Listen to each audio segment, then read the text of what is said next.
Encore un jour se lève sur la planète France et voilà que Damien 16 est fauché. CST en tout cas ce qu'affirme le chanteur dans une interview accordée au journal Le Parisien publiée ce jeudi 29 décembre. Lorsque le journaliste lui avance que les places, qui sont vendues avec un double album, un recueil et un abonnement à son site, sont à 116 €. L'artiste de 45 ans réplique « Je suis d'accord, CST cher. Mais vous savez combien coûte la location du Zénith ?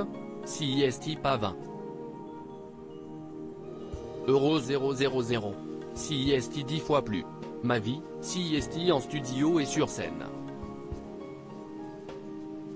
CST du coût humain, de l'artisanat, et ça a un coût. »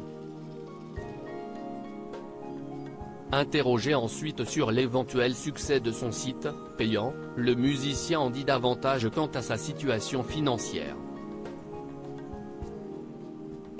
La musique, aujourd'hui avec le streaming payant, est viable sur 6 ans. Les ventes de disques ont chuté, si je ne vends 15 000, CST bien. Je suis endetté. Je ne fais que rembourser depuis 15 ans.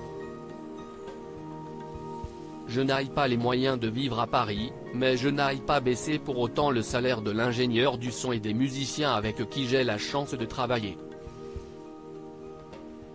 Ce n'est pas une complainte, CST un fait, développe-t-il. J'ai eu une fin de tournée catastrophique pour développer sa stratégie et éventuellement renflouer ses caisses, Damien 16 mise un système NFT blockchain.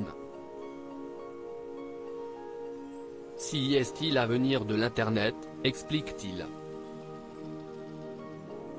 Rappelons que les NFT, œuvres d'art au format numérique, ont débarqué aux alentours de 2018 et représentent une révolution technologique.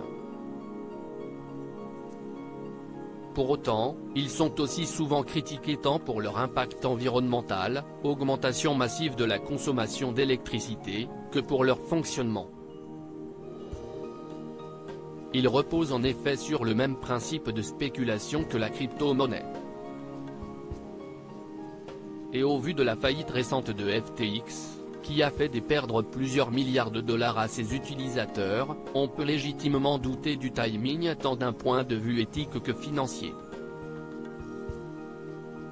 En 2019, Damien 16 avait été contraint d'annuler les 3 dernières dates de sa tournée pour des raisons de santé. Dans une interview de l'époque, déjà accordée aux Parisiens, il expliquait « Il faut que je me reprenne en main. 3 ou 4 paquets de clopes par jour, les tournées à 3 bouteilles de Jack Daniels par soir. » Aujourd'hui, il donne de ses nouvelles à ce sujet, ça va mieux.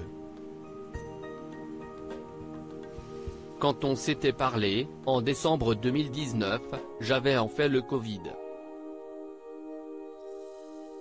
J'ai eu une fin de tournée catastrophique, parce qu'il a tourné en pneumonie. 2 mois après, j'étais encore essoufflé, argumente-t-il, esquivant donc le sujet de sa consommation impressionnante d'alcool et de cigarettes. Ce monde est pire qu'avant, CST l'enfer.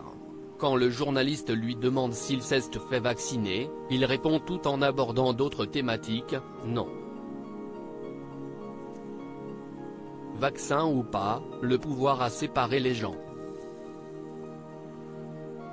Leur manque d'honnêteté et leur entêtement ont fissuré la société. On a volé leurs 18 ans aux jeunes. Mais je peux pointer du doigt cette même jeunesse qui bronche plus vite pour George Floyd que pour l'état de nos hôpitaux, qui a la tête tout le temps dans son téléphone. Ce monde est pire qu'avant, CST l'enfer. Également interrogé sur le rôle des artistes en France, Damien se veut là aussi catégorique, pour moi, il n'y a plus d'artistes. 99,9% ne sont là que pour vendre des téléphones ou des streams. Depuis plus de 25 ans, je n'ai pas ménagé ma peine, mais j'ai de la chance de continuer sans avoir à twerker à la télé.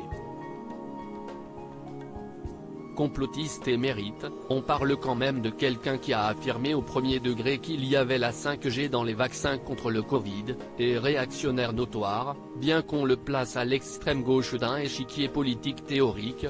Damien XVI ne compte pour autant pas changer à en juger par ses dernières déclarations.